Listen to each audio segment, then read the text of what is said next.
High friends, welcome back to my channel আর Hammam cooking. আজ আপনাদের সঙ্গে শেয়ার করব বরবটি ও আলু দিয়ে দারুণ টেস্টি ঝাল ঝাল শুকনো একটি তরকারি রেসিপি। ভাত রুটি সব কিছুর সঙ্গে ভীষণ ভালো লাগে খেতে। চলুন তাহলে ঝাল ঝাল শুকনো বরবটি আলু রেসিপিটি শুরু করি। বরবটির এই রেসিপিটা বানানোর জন্য নিয়েছি 350 গ্রাম বরবটি আর নিয়েছি দুটো মাঝারি সাইজের আলু।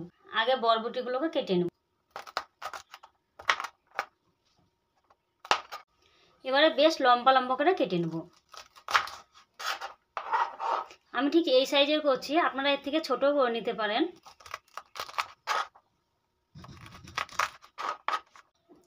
সব বরবটিগুলো এখানে আমার কাটা হয়ে গেছে। এবারে আলু দুটোকে কেটে নেব। এভাবে আমি লম্বা লম্বা করে আলুগুলোকে কেটে নিচ্ছি, আপনারা আপনাদের পছন্দ মতো কেটে নেন।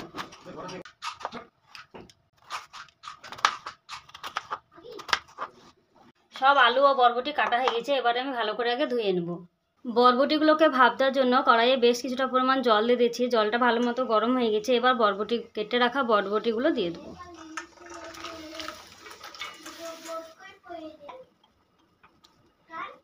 দেড় থেকে 2 মিনিট মতো আমি এভাবে ভাপ দিয়ে নেব।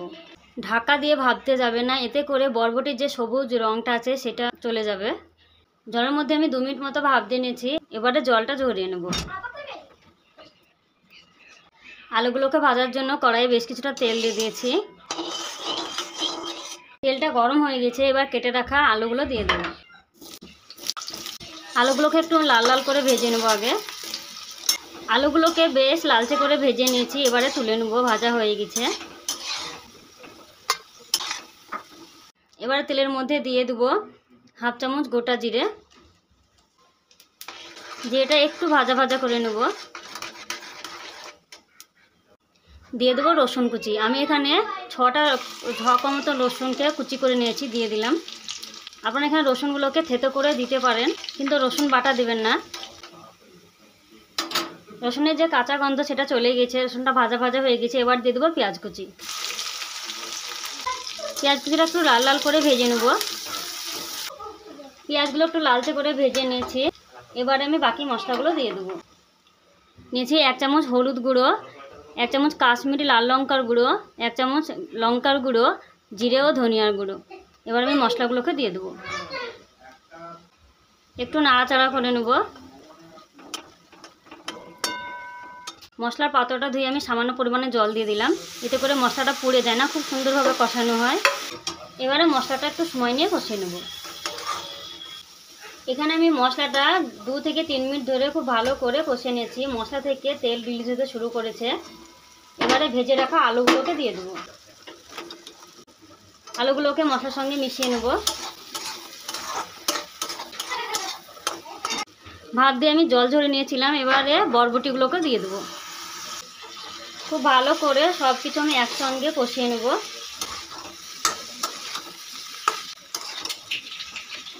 এবার দিয়ে দেবো স্বাদ মতো লবণ। এবারে কয়েক মিনিট ধরে খুব ভালো করে সব কিছু একসঙ্গে কষিয়ে নেব। 6 থেকে 7 মিনিট সময় নিয়ে আমি খুব ভালো করে কষিয়ে নিয়েছি। কষাতে কষাতে আলুটা অনেক সিদ্ধ হয়ে গেছে।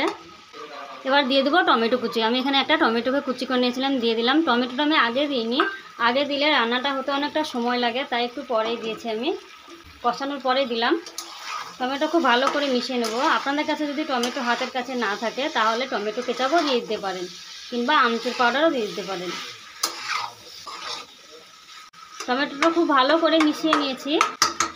এবারে আমি ঢাকা দিয়ে দেব। আমি ঢাকা দিয়ে দিয়ে বারবার নাড়াচাড়া করে রান্নাটা করে নেব। 9 থেকে 10 মিনিট মতো আমি ঢাকা দিয়ে রেখে দিয়েছিলাম। মাঝে একবার আমি নাড়াচাড়া অবশ্য করে দিয়েছিলাম।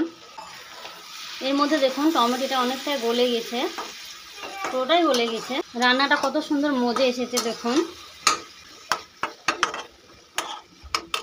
আমি ঢাকা দিয়ে আরও 4 থেকে 5 মিনিট মতো রান্না করে নেব। আরও 5 মিনিট মতো আমি রান্না করে নিয়েছি। রান্নাটা প্রায় আমার শেষের দিকে। আলুটা কত সুন্দর সিদ্ধ হয়েছে দেখুন, এবং রান্নাটাও মজে গেছে। সব শেষে দিয়ে দেবো গোলমরিচ গুঁড়ো। ভালো করে গোলমরিচ গুঁড়োটাকে মিশিয়ে নেবো আগে।